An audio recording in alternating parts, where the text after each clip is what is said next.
for the first day in the second month by the heavenly calendar in the 17th year of Tenki. Tim Milba sitting in for the second king of Tengu Gyeongjinmun. Yeah, the war in Iran is not going well. We're coming towards the end, nearing the end of the third week. Yes, third week. And things are actually continuing to escalate so far. And President Trump does not seem to have a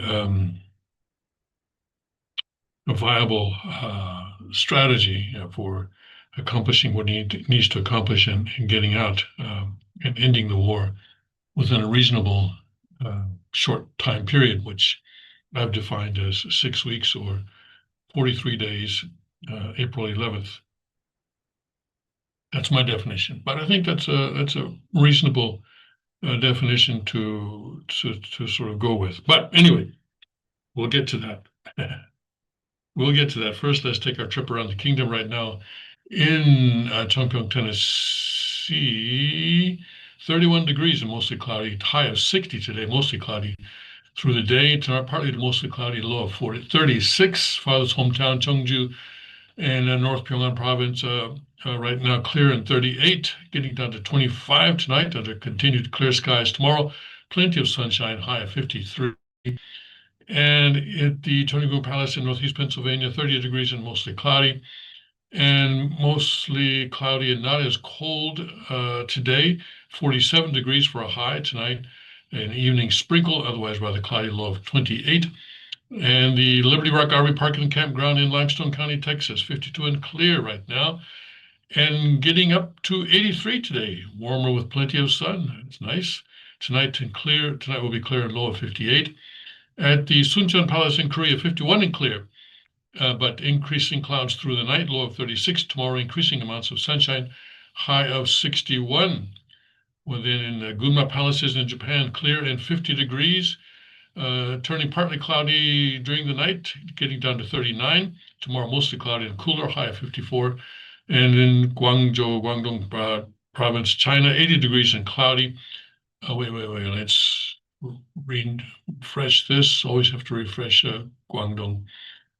Okay, still 80 degrees and cloudy, and then mostly cloudy tonight, getting down to 69. Tomorrow, low clouds and humid, high of 79. All right. And Father's word. Let's see where we go today. Sin in restoration through indemnity. Let's see here. Okay, well, let's see here. This is chapter 2, section 5.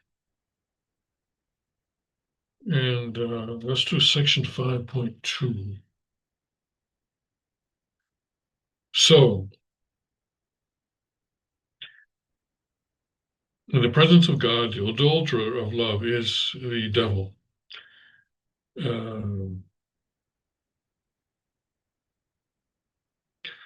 So 지금까지 사랑의 악마되는 간부가 참석할 때 그를 상대해 나오는 것입니다.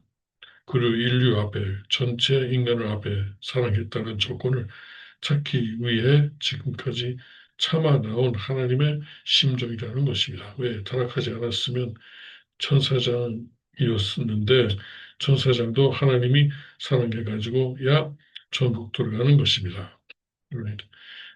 So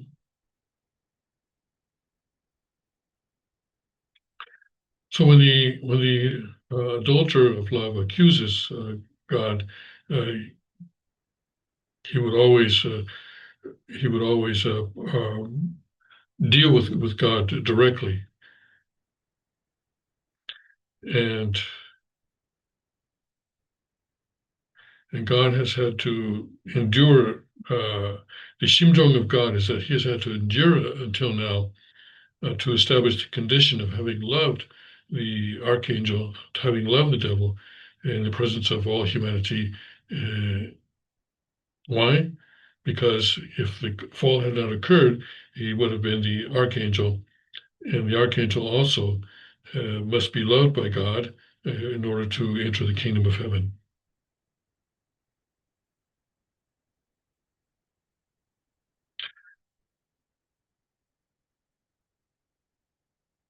So it is only when God and the sons and daughters of God um, love the archangel that they will be able to enter the kingdom of heaven. And so that is why Satan accuses. Satan says, "Yes, I became Satan, um, but uh, but still, the standard of your principle of creation uh, and your original principle still remains. And so you have to love me, and also your sons and daughters have to love me. Otherwise, they will not be able to enter the kingdom of heaven. Isn't that true?" And when he says that, then God responds, "Yes." And so Satan is able to grab God by the well, toward me. So grab God, grab God like this by his anyway, by his collar, I guess, by his collar, and accuse God like that. So like that, grabbing God like this. Anyway, that's January 1st, 1989. So it looks like it's God's Father's God's Day speech for 1989. Yeah. Yep. Yes. Yeah. But the point here, I think, is that human beings have to get to a point where we mature to the point where we are able to have exercise, or we are to exercise dominion over Satan. Um,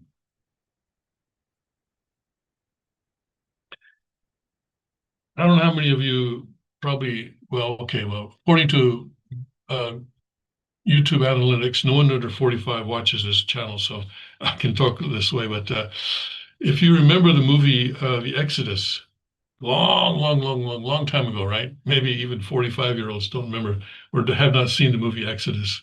No, Exorcist. Where the girl's head spins around and stuff like that, and the Catholic priest is trying to uh, get the devil out, and the struggle there is a struggle of dominion. Now, the Satan who is in the girl is trying to exercise dominion over the priest, and and is using every single weak point of the priest and the priest's character, so forth, in order to do that. And the priest, on the other hand, in order to do his job as an exorcist, has to take dominion over the whatever evil spirit is in that girl. Of course, of course, it's a movie, so it's fictional. But and I think that that's a good description of what we go through on a much, our heads are not spinning around, and we are not, being lifted out of our bed and up onto the ceiling and that kind of stuff, like what's happening to that girl in the movie. But still, every day we are fighting Satan, and we are having a battle with Satan as to who is going to have dominion over whom. Am I going to have dominion over Satan, or is Satan going to have dominion over me? And quite frankly, we win some and we lose some. Isn't that right? We win some, nobody wins them all. But also, at least, I think blessed central families, we probably win, I would say, the majority of the time. I would hope. The majority of the time anyway. And every day we try to win more than we did yesterday, right? And we try to, and tomorrow we'll try to win more than we did today. So, and I think that is that kind of struggle is what Father's referring to here as well. That Satan is saying, "Hey, unless you can take dominion back from me, I took dominion from human beings, and I've been dominating human beings now for, in reality, probably what, tens of thousands, maybe hundreds of thousands of years, not just the 6,000 years that the Bible says, but hundreds of thousands of years. So I know every trick in the book, right? And I know what your buttons are, and I can make you angry. I can make you sad. I can make you insecure, and I can make you think that you can solve your problems by doing something that is, against the principle. And and and, and we, of course, for our part, we have God. God has given us creativity, but then we use that creativity to justify our own sin in too many cases.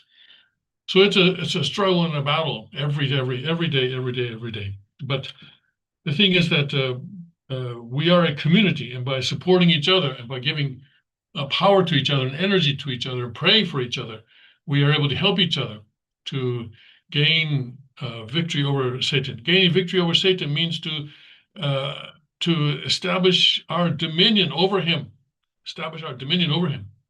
That we are not his slave anymore, but we are making him our servant, bit by bit, okay, bit by bit. And we would be foolish if we thought that we had accomplished this already. I think if we look at ourselves and understand that sin, of course, is not just deeds, but also words and thoughts, that we still have a long way to go. But we are working on that every day. And that's the important thing, that we are repenting, and that requires repentance. We repent, and that immediately separates us from Satan, because Satan does not know how to repent. Does not know how to repent. So that's by doing that, we are able to separate ourselves from him, and then to attack him and to take dominion back from him. All right, that's our lesson for today. Praise God. And that's how we build the kingdom of heaven, right? Okay. All right, so what is going on today? So yeah, the war. Oh man. So, now energy infrastructure is being attacked. Israel was being attacked by Iran, and so they retaliated by attacking, one of their large infrastructures, and then so Iran then attacked infrastructure in Qatar, and President Trump has said that that's got to stop. You can't have that going on.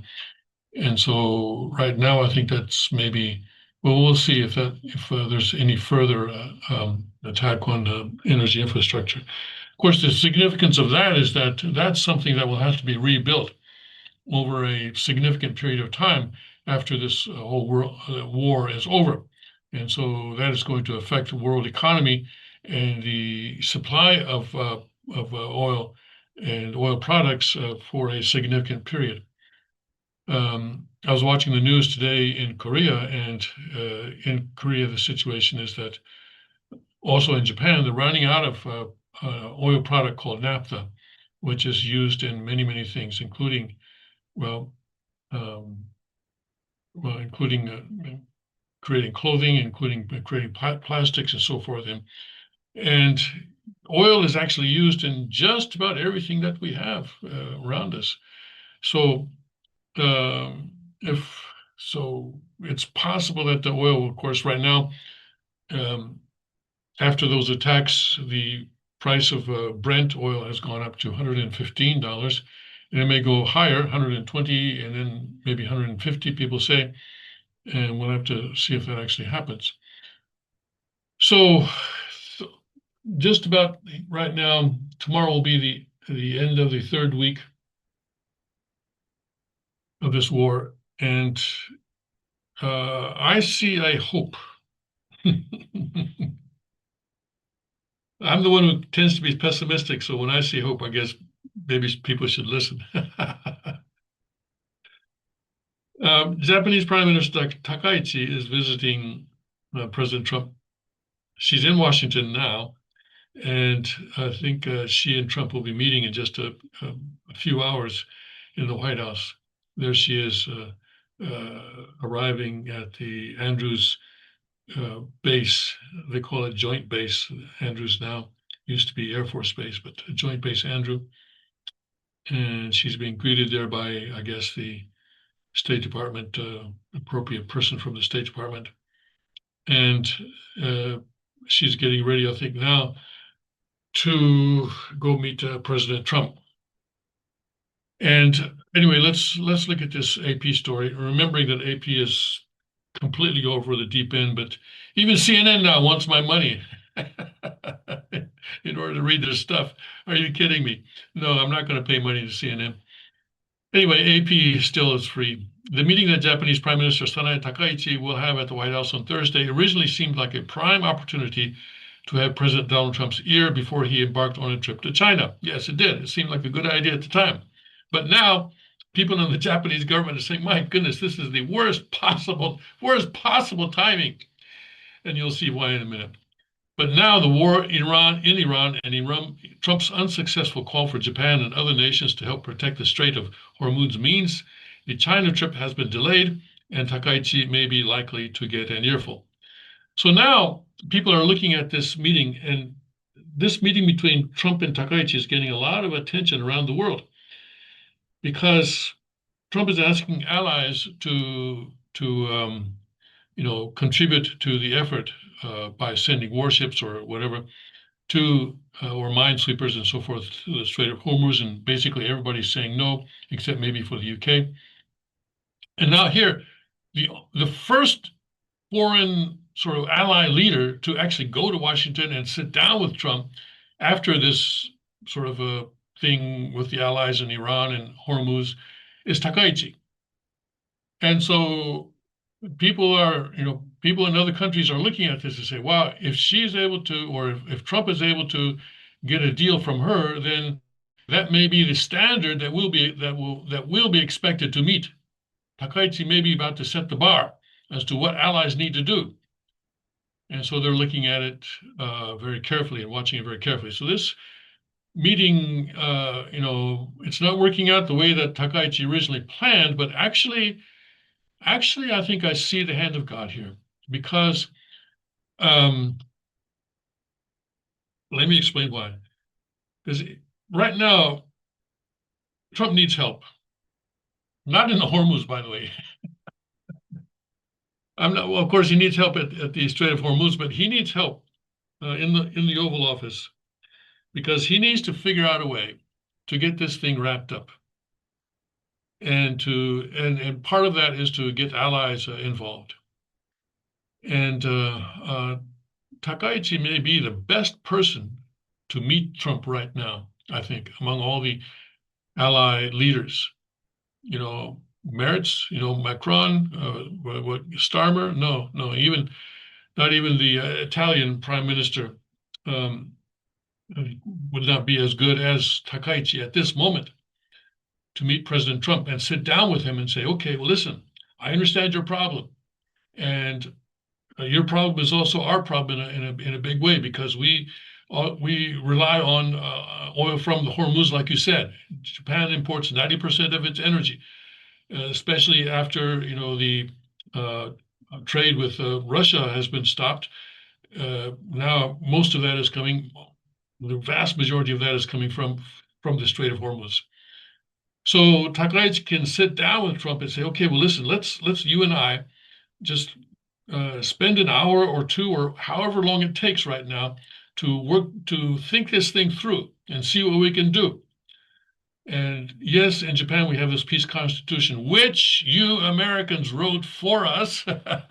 No, she's not going to say that. She's much too polite. She's a Japanese woman.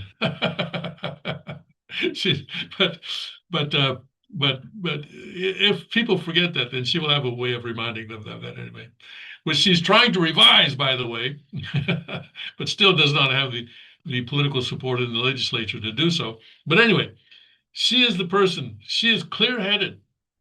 This woman is clear-headed. She is ideologically aligned with President Trump in many ways, and I think if President Trump starts to get kind of emotional, she is the one who can sort of calm him down and saying, yeah, look, let's look at this dispassionately, and we can figure something out. And there's various speculations as to what she's going to do. Some people are speculating that she's going to offer a big economic package, saying, hey, you know what? We cannot send any warships to Hormuz, but we can help you out by importing a lot more American stuff or something like that, or investing a lot more money in America or something like that. We can help you economically and financially. just don't ask us to send any warships, because that would really make trouble for us in Japan, and it would be pretty clearly against our current interpretation of the Constitution. So we'll see. But this is a meeting that is really crucial, I think, and it could be the turning point for this whole situation. I think, yeah.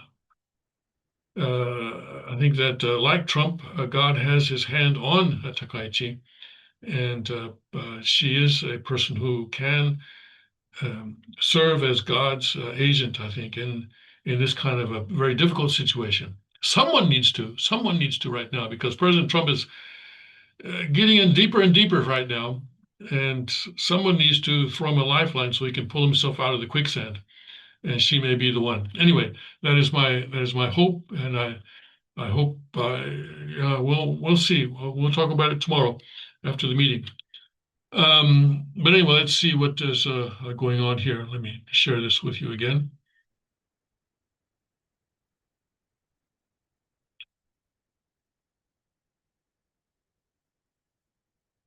Trump has repeatedly complained on camera and online that U.S. allies, including Japan, have rejected his request to help safeguard the critical waterway for oil and gas transport. In fact, speaking as President of the United States of America, by far the most powerful country anywhere in the world, we do not need the help of anyone. So, well, people are saying, well, wait a second. You said you don't need any help. So what so what's the problem? So President Trump, I don't know if he really doesn't. I don't know how much he edits his own tweets. Trump explained on Truth Social after his initial call for help was rebuffed. The prime minister acknowledged before she left Japan that she expects her meeting with Trump will be very difficult. She and her ministers have denied that Washington officially requested Japanese warships for the U.S.-Israeli operation. Japan, a key U.S. ally in Asia, is one of the countries that Trump name-checked on Tuesday as he railed against the lack of help with the Strait of Hormuz before declaring that the help wasn't needed. Trump is expected to put enormous pressure on Takaichi, said Kurt Campbell, the former U.S. Deputy Secretary of State in the Biden administration, who is now chair of the Asia Group. Campbell said he's never seen a meeting between U.S. and Japanese leaders carrying such high stakes. In order to press for Japan's interests, he said Takaichi will want to find a way to suggest that Japan is part of the U.S. plan in the Middle East. She's going to want to come out of that as a partner in this case and realize that if she can do that, she can translate that potentially into the president listening more to Japanese concerns about Taiwan or other issues, Campbell said. The constraints on Japan's involvement in Iran include a provision in its post-World War II constitution written by Americans that bans the use of force except to defend its territory. The country's military is called the Self-Defense Force. Yes, yeah. Christopher Johnston, I guess, a partner and chair of the defense, said Japan could help with minesweeping. And you know what? Actually, I believe, and I've been told this, that actually even during the Korean War, Japan did some minesweeping around the South Korean ports, I think. And yes, they could help with minesweeping and has had a small naval presence in the region as part of an anti-piracy mission for at least a decade. But to join the U.S. mission would require Takaichi to clear an exceptionally high bar politically to invoke collective self-defense that has never been done before. Yes, collective self-defense has been basically taboo, shall we say, or at least something that Japan is never supposed to do. That's just the political reality in Japan. It has been ever since the end of World War II. So, for example, Japan has a treaty with the United States. South Korea has a treaty with the United States, but Japan can never, let's say, join a tripartite treaty with the U.S. and the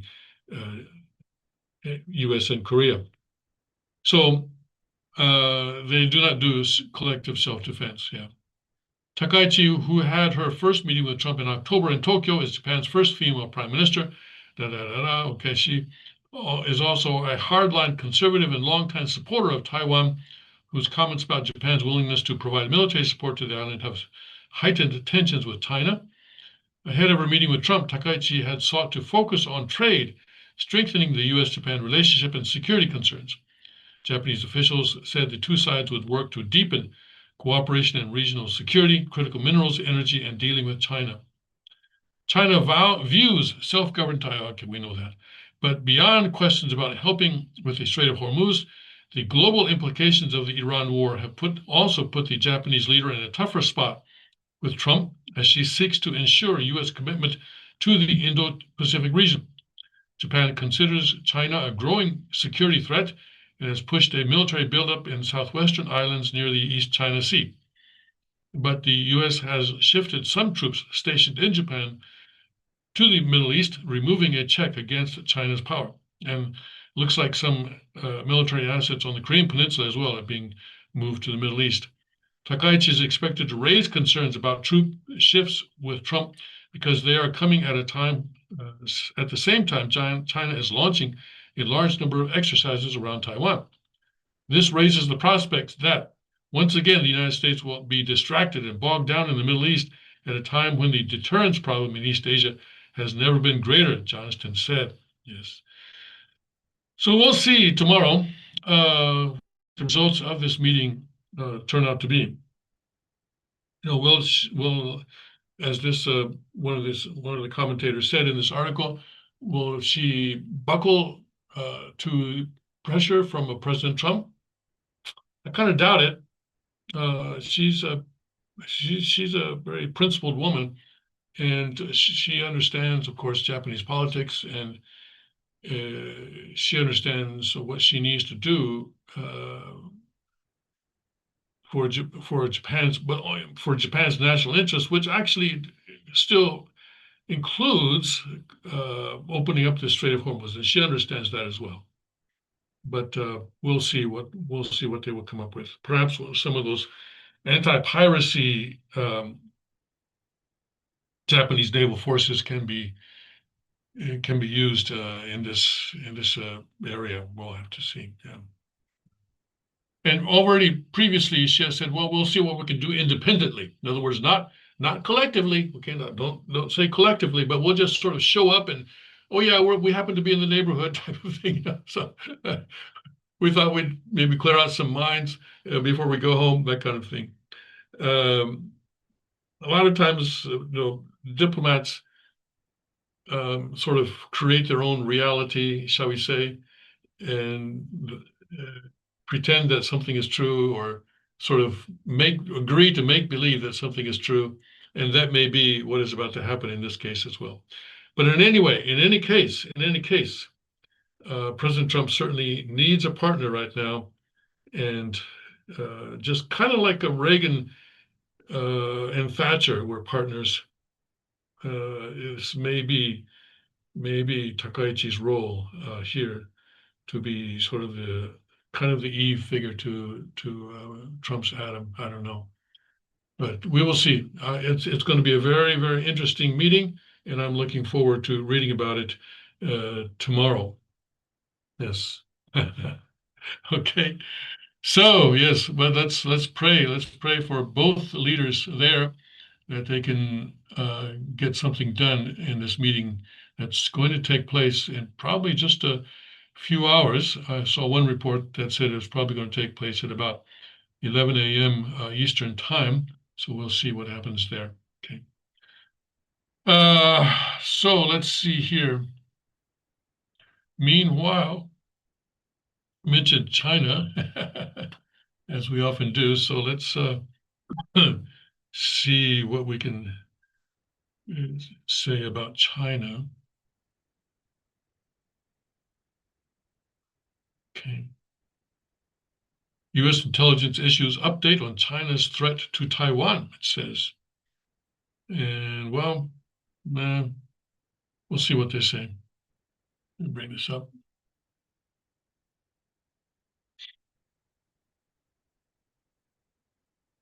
So the first sentence is China does not currently plan to invade Taiwan in 2027. the U.S. intelligence community said in its annual threat assessment published Wednesday. Okay.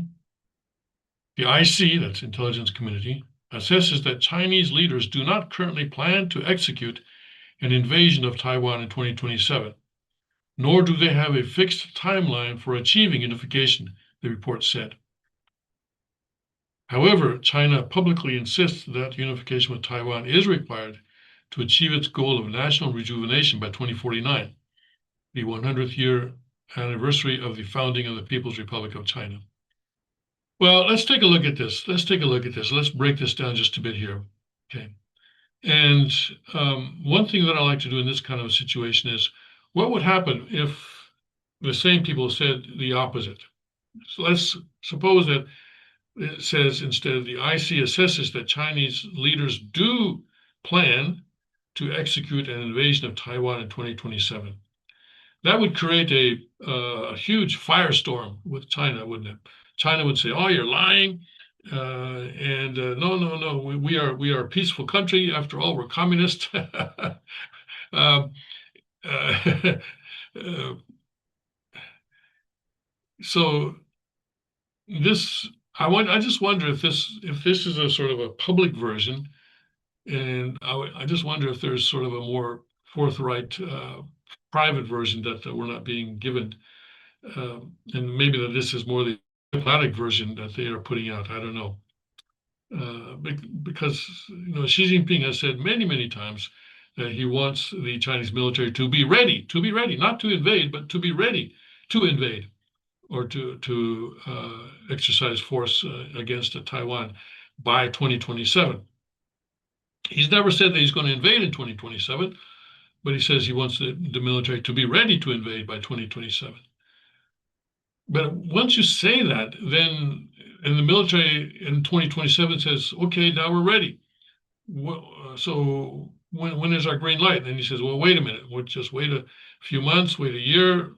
And then once you get the military sort of like a spring, once you sort of press the spring down, it can't stay down forever. It has to spring back up at some point. So I think once he gets the word from the military that says, "Okay, we're ready anytime you want," then I think Xi Jinping will come under increasing pressure to actually execute an invasion of Taiwan, and unless, of course, he can get Taiwan to capitulate before then, which I doubt that he will. My reading is that Taiwan will not capitulate, especially after they've seen what's happened in Hong Kong. So the intelligence community, are they wrong, or are they just giving a sort of diplomatic version of their assessment? Anyway, let's continue. The agencies said China has threatened to use force to compel unification if necessary, but the nation prefers to achieve unification without the use of force if possible. Of course they would. Of course they would. It's always nicer if the other guy gives up and you say, you sort of hold up your fist, and the other guy says, "Oh, no, please don't hit me," and bows down before you. That's always better. I mean, when you hit the guy, it hurts you too, right? It hurts your fist. So of course, they prefer to achieve unification without the use of force. China and Taiwan have been governed separately since 1949. Okay, we all know that. While China frequently conducts military drills near Taiwan, U.S. President Donald Trump has said he does not think Chinese President Xi Jinping will attack Taiwan. And that too may be sort of a diplomatic thing. I hope it is. In December, after China conducted 2 days of drills around Taiwan, Trump said China has been doing naval exercises for 20 years in that area. The intelligence community said a conflict between China and Taiwan may disrupt U.S. access to trade and technology critical to the global economy. But, wars sometimes happen without either side really wanting a war. People just sort of get dragged into it. One thing leads to another, tit for tat, and then pretty soon you're shooting bullets at each other. That has happened. So the fact that even if it is true that China does not want a war with the United States now, well, we'll have to see. If the U.S. were to intervene, it probably would face significant but recoverable disruptions to its transportation sector from Chinese cyber attacks, U.S. intelligence agency said in the report. Even without Washington's involvement, U.S. and global economic and security interests would face significant and costly consequences with tech supply chains disrupted and investor fear across markets. In addition, a protracted war with the U.S. risks unprecedented economic costs to the U.S., Chinese, and global economies. Doesn't mean it's not going to happen, right? Look at what's going on in the Middle East right now. I don't think either side wants their oil and gas infrastructure to be destroyed, and yet that's exactly what's happening. They're bombing each other's oil and gas infrastructure now, and that's going to take time to rebuild. So I know that war between the U.S. and China is a bad idea for both sides, but that does not mean it's not going to happen. U.S. intelligence community said the report focuses on the most direct, serious threats to the U.S. primarily during the next year. The agencies warned that the China's People's Liberation Army continues to develop military plans and capabilities for attempting to achieve unification with Taiwan. The PLA probably is making steady but uneven progress on capabilities that it would use in any attempt to seize Taiwan and deter, and if necessary, defeat U.S. military intervention, the report said. At times, it has increased the scope, size, and pace of operations around Taiwan. China will likely consider a variety of factors in its decision to pursue military action, including PLA readiness, the actions and politics of Taiwan, and whether the U.S. will intervene in the conflict, the agency said. The intelligence community said one of China's goals in any potential military action is to counter what it views as a U.S. attempt to use Taiwan to undermine China's rise to power. In December, the Trump administration announced a record-breaking arms sales package to Taiwan worth more than $11 billion. Trump has also said he has a great relationship with Xi. The potential for conflict between China and Taiwan has also impacted Japan, according to the intelligence community. The agency said tensions between China and Japan increased significantly in November after Japanese Prime Minister Sanae Takaichi described a potential Chinese invasion of Taiwan as a survival-threatening situation for Japan. In response, China is employing multi-domain coercive pressure that probably will intensify through 2026, aimed both at punishing Japan and deterring other countries from making similar statements about their potential involvement in the Taiwan crisis, the report said. But anyway, Japan, by the way, has responded in saying, our Taiwan policy has not changed. And this is what Takaichi has always been saying. Hey, what I said in the legislature is basically, common sense, and it's within what Japan has always been saying. But the fact that it comes from Takaichi may cause China to take a greater notice of it. The U.S. intelligence community said the threats included in the annual report require a robust intelligence response, including those where a near-term focus may help head off greater threats in the future. All right. Well, that's sort of the public report by the intelligence community. The public report. Yeah. So we'll see how that works out. Okay. I just want to show you what's going on with oil prices.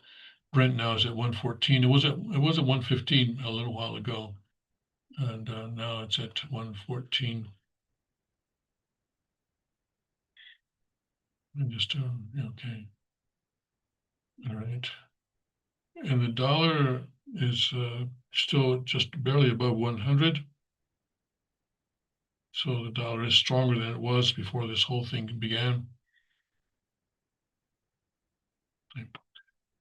Korean won has finally broken above 1,500. Okay. All right, and then let's see. Let's go to Anthony Scaramucci. Scaramucci is let's see. I think I would describe him as a kind of a slimy character, I suppose.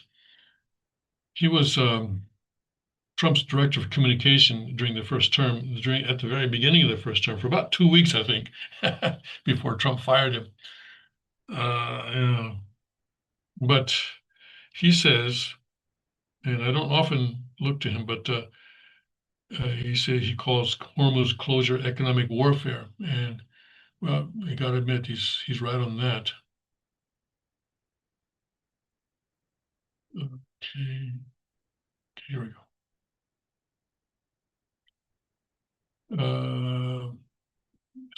Anthony Scaramucci said Monday that Iran's closure of the Strait of Hormuz amounts to economic warfare, arguing that Tehran is trying to inflict global pain rather than merely answer U.S.-Israeli strikes with a military response. And now, actually, some ships have been getting through. And a few hours ago, I read that something like 90 ships have been allowed to pass through. Some of them are Iran's own ships, and of course, their own ships can pass through, no problem. But and they're saying that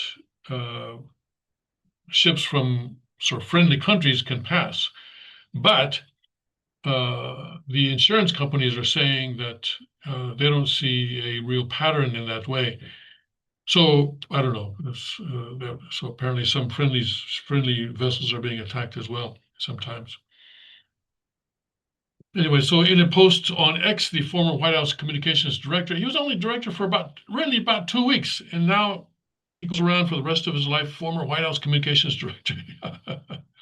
The Strait of Hormuz closure isn't just Iran's retaliation, it's economic warfare, holding 20 to 30% of global oil hostage.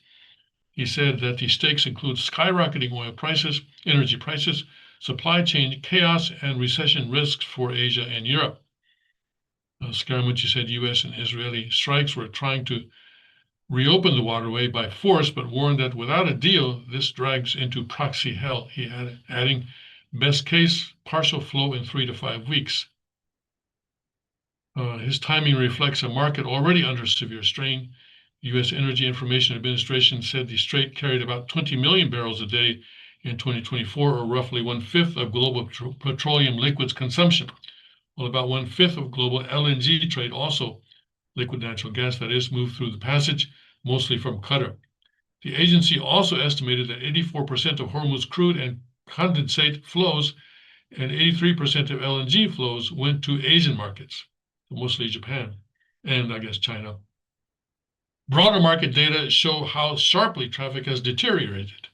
The International Energy Agency said oil and product flows through Hormuz, which averaged about 20 million barrels a day before the war, had fallen to a trickle and then to less than 10% of pre-crisis levels.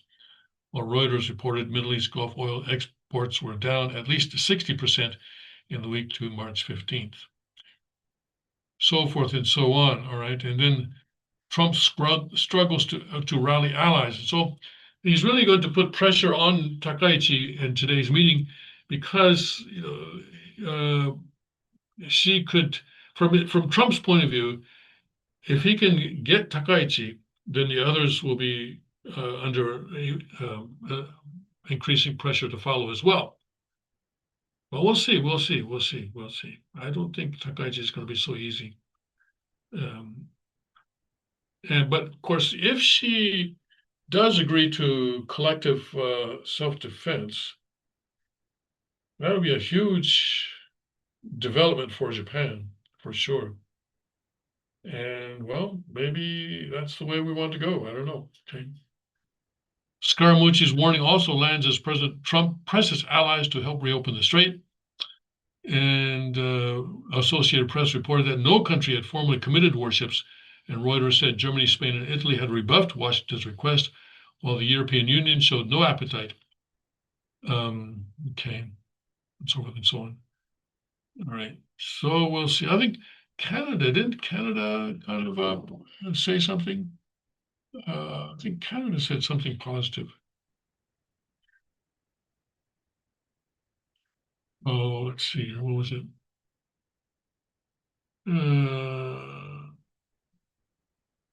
I guess not.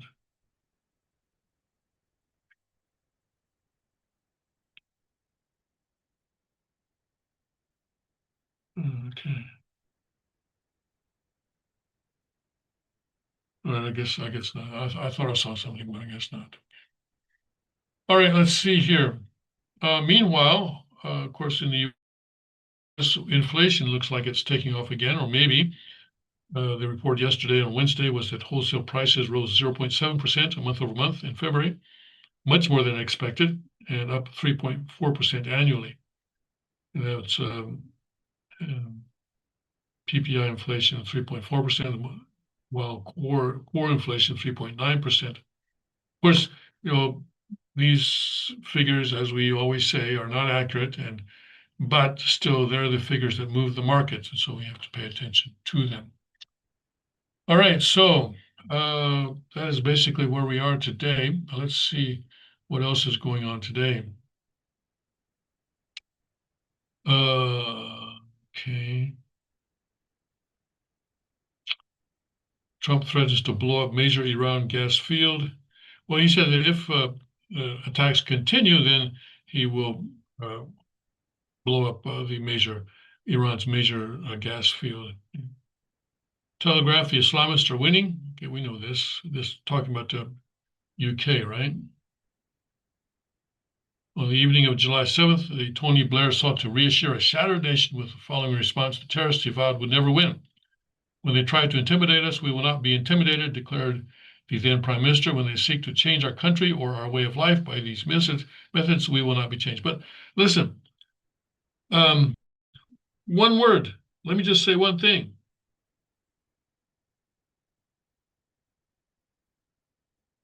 "25 years ago, right?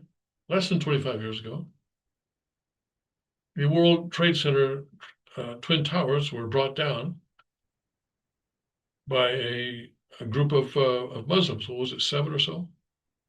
And now New York City has a Muslim mayor.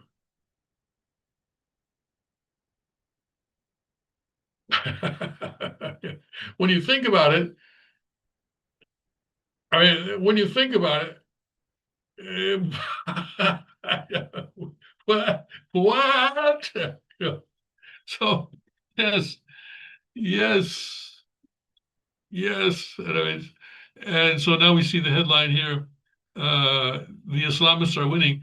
No, I'm sorry, they've won. Okay, oh my goodness, yes. Tony Blair said will not be changed, but and he was talking about the UK, of course, not New York City, but the idea that New York City has a Muslim mayor today just boggles the mind. I mean, what? This is Twilight Zone stuff, isn't it? Come on. You gotta laugh because it's just incredible. Anyway, this author says Tony Blair's words were stirring, but sadly, however, they proved to be flatly untrue. 2 decades later, it is becoming even clearer that the terrorists are indeed winning, that we are indeed intimidated, and that we have indeed succeeded in changing our country and our way of life. And if anyone doubts it, let me point out that we are about to pass the 5th anniversary of one of the most contemptible episodes in modern British history, the driving from public life of the Batley school teacher. We have no idea what Batley is or anything like that. So anyway, all right. So yeah, okay, okay. Well, that's anyway. So, but both in Europe and in the U.S., Muslims are winning. One place where they're not. Okay, I'll show you one place where they're not.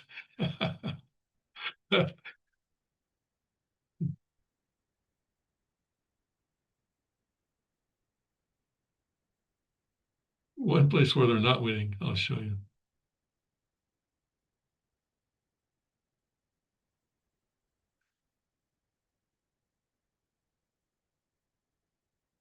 Uh,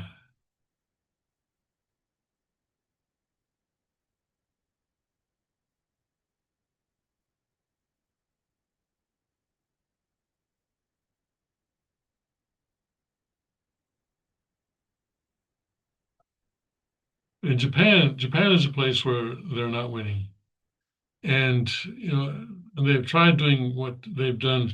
They've tried in Japan what they've done in other places. In other words, to um, have these prayer calls to prayer broadcast, to take over intersections with their mats, prayer mats, 5 times a day or whatever.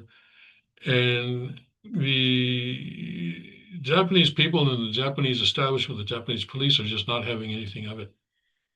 And in Japan, you're not allowed to make loud noises, right?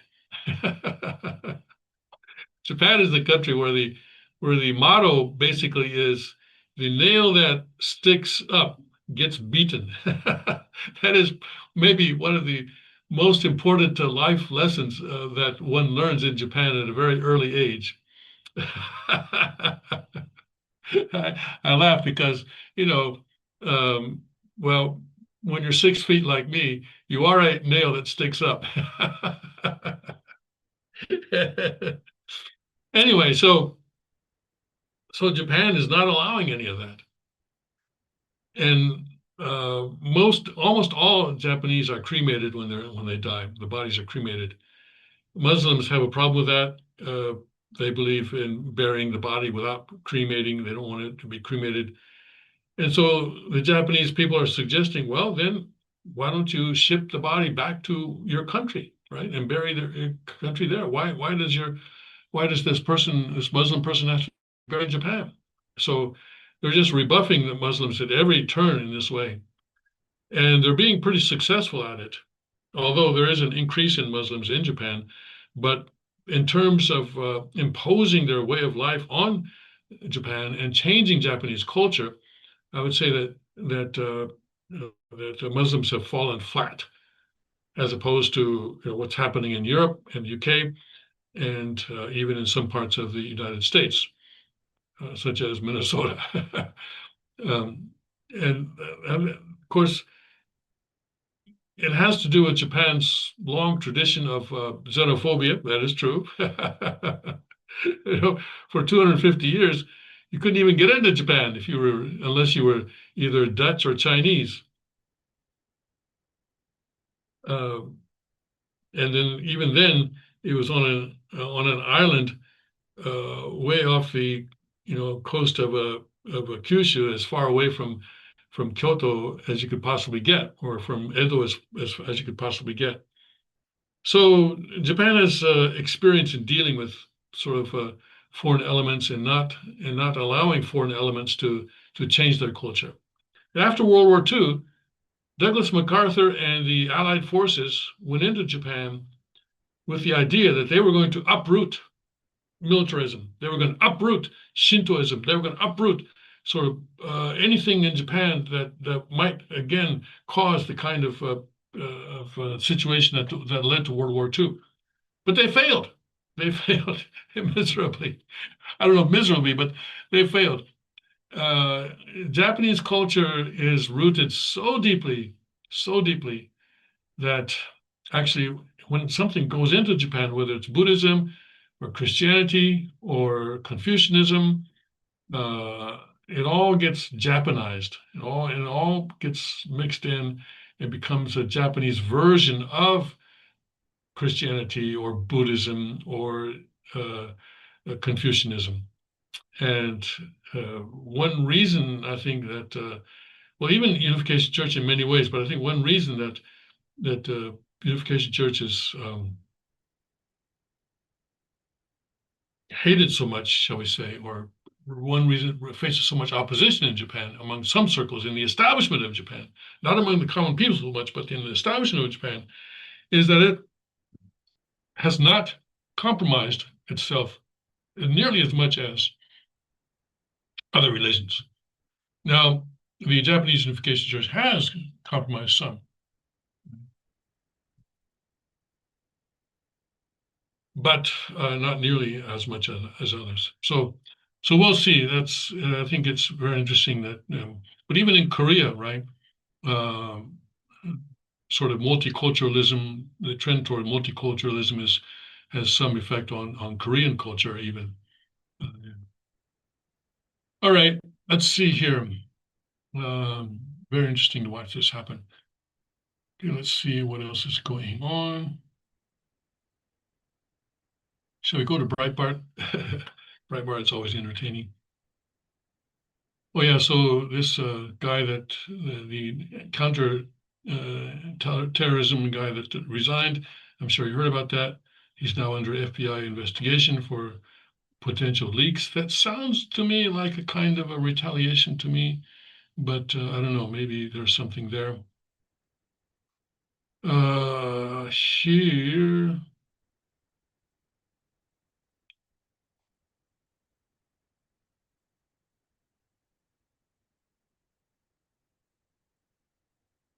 let's just look at the headlines. We can just look at them. Okay. Trump has no goal, no plan, no exit strategy in Iran. Well, so in that case, the emphasis for all of us should be to help him have a goal, a plan, or exit strategy in Iran. Because right now, you know, whether or not it was a good idea to go into Iran like this or to attack Iran like this, and I've already expressed my opinion on that. But regardless of our opinion on whether it was a good idea to begin, we're in there. We're in there. And we can't leave now because if we were to just President Trump just one day woke up and said, okay, that's it, everybody out, go home, out of the pool, go home, then what would happen? Well, then it would be even worse because Qatar, Kuwait, and UAE and Saudi Arabia, all these countries would be laid completely bare to Iran's retaliation. So it would be completely irresponsible for us to do that. So really the only way out of this is to move forward and go through this thing and accomplish what needs to be accomplished. And what needs to be accomplished is that Iran becomes unable to threaten its neighbors or unable also to sponsor terrorism through Hezbollah and Hamas and Houthis and so forth. That may involve regime change, but I don't see regime change as being very practical, because I think the current regime has too much appears to have too many sort of roots in the Iranian society. And I'm pretty sure we're not going to get a Western style. I'm absolutely sure we're not going to Western style democracy out of this thing. But at least the IRGC needs to be completely neutralized. And of course, the atomic material, the nuclear material needs to be removed from Iran as well. One person and one of the officials in Iran was saying, "Oh, all that atomic stuff, all that nuclear stuff, it's under the rubble someplace. You're going to have to dig it out." Well, okay, here's your shovel. Go start digging. But once Trump starts this thing, he's got to finish it. And so the question is how to finish it in the quickest possible manner with the least amount of damage. Least amount of damage to neighboring countries, but also to the world economy. And I don't know if that's going to be possible. So, the intelligence report talked about how a war between the US and China would be bad for the world economy. Well, yeah, but that doesn't mean it's not going to happen. Look what's going on now. Huh? Look what's going on now in the Middle East. Anyway,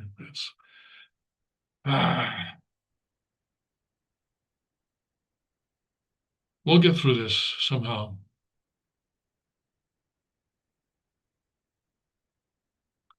All right, let's see here. Just a couple of more things, I guess. Florida sheriffs call for a path to citizenship for illegal migrants with jobs. Okay, well, that sounds like kind of what I've been saying, right? That anyone who has a job or a business and who's been paying taxes, they should not citizenship, but they can stay with, sort of a green card. And I have not been saying citizenship, but I say they can stay with green card. But they cannot invite other relatives to come. That's my position. And also, they cannot have any serious felonies.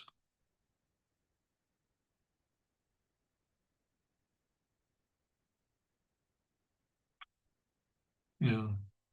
Citizenship should be the exclusive right of people who actually go through the legal process, in my opinion. And illegal migrants should not have a path to citizenship. All right, let's see here. Uh, China offers energy security of Taiwan. That's right. China is now trying to buy Taiwan with oil, saying, "Hey, we hear you're having trouble getting enough oil from the Middle East. Well, yeah, we're getting oil from Iran, and you know what? We'd be willing to share it with you. Yeah, we'd be willing to share it with you as long as you peacefully submit to the rule by the Chinese Communist Party." Well, I don't know. Of course, they're trying to influence public opinion in Taiwan. Okay, we'll see how that goes. All right, gotta go. God bless, Godspeed. May His kingdom come quickly.